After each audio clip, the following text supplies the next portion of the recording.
Carolyn Wilhelm from Wise Owl Factory, and this video is about teaching flash fiction writing for middle school and high school. I recently interviewed Dr. Theodore Jerome Cohen, an author of 7 flash fiction books and many other books as well, and he kindly shared some advice. The first question I asked is, what is your best advice for writing students? And he says they should be encouraged to write about what they know. Kids are always at a loss about what to write. You know the experience, you give the assignment and the student says, I don't have anything to write.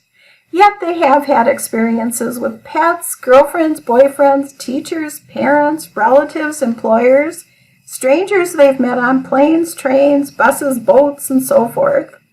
What intrigued them about a person? What surprised them? Were they ever befriended only to be betrayed? How come it's never our enemies who betray us? Students need to be encouraged to realize they have a world of possible writing topics already within themselves. In all cases, they need to write what they know. He tells students, think about your life and your experiences. You are unique. There is no one like you. Talk about the things that mattered or mattered to you, or things that changed, or how you in some way changed the life of someone else.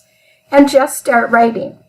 Put down the things that come to you. There's always time to rearrange and edit. Don't wait for the first sentence. Write the second sentence. I just love that. Write the second sentence then. What is your best advice for writing teachers? He says they should use writing prompts that are photographs, not sentences. Teachers may wish to use a specific photograph as a prompt for a theme around which students can pen their stories. Photos can provide great inspiration. Teachers may want to start or add to collections of photographs and various things, people, animals, automobiles. Almost anything could be used as a prompt. Perhaps a choice from a set of 3 photographs could be used to allow students to select a topic to accommodate their ideas. Dr. Cohen has published 5 flash fiction books, and 2 more are available for pre-order. All are entitled Creative Ink Flashy Fiction, except for number 7, which is an animal lovers book. You might have students who love animals. I asked him, do you have advice for those who wish to apprentice themselves to writing flash fiction? He says, in general, when writing a story or flash fiction story, the focus is on character and mood. Importantly, however, the overriding question facing the writer is, does something significant change in the story? This is literary fiction's version of plot, he says. It can be subtle, but it must be felt by the characters and by the reader. Of course, this is true for all fiction writing, but especially so for the short or flash fiction genre. How long is a flash fiction story? It depends if you're in a contest or writing for a magazine or an assignment, or if it just fits with what the student's writing. It might be 100 words, 250 words, 1,000 words. It depends on who is doing the defining. He likes a 250-word story for starting out. That seems to be just enough to get a good story without having to strain. By the way, if you want to try your hand at writing stories of this short length and use photographic prompts, the website Indies Unlimited. Check the rules about ages for submissions, of course. And Dr. Cohen has shared a sample story with us on the blog post that accompanies this video, and a second one, and both of the blog posts also have writing prompts.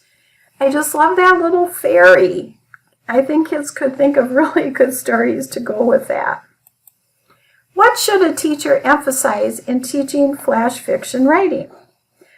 He says, I think kids today are put off by the idea of writing exercises, story length targets, word prompts, topics, and the like. Somehow you have to lure them into the idea you're revealing a secret to a great writing, the secret to envisioning a complete story in their minds, based on something as simple as a photograph. Flash fiction is a way of making the writing process so much easier than it's been in the past, where all they were given was a topic and word limit. It's just a matter of showing them the benefits inherent in the method and why it's different from anything that they've ever used. Since he is an author, I asked him if he enjoyed English class when he was in school. He said, "I used to hate it," when my English teachers would say, "You have a 500-word thing due Monday," and then give a 1 or 2 word topic. How much more inspirational it would have been to show a photograph, engage in some discussion about the emotions it evoked, and turn everyone loose. Of course, he says that was 65 years ago, but kids haven't changed. In all the flash fiction books that he wrote, the photos came first. They were inspirations for the story. The local high school has adopted photo prompts from his inspiration, and that says it all. Thank you very much for listening.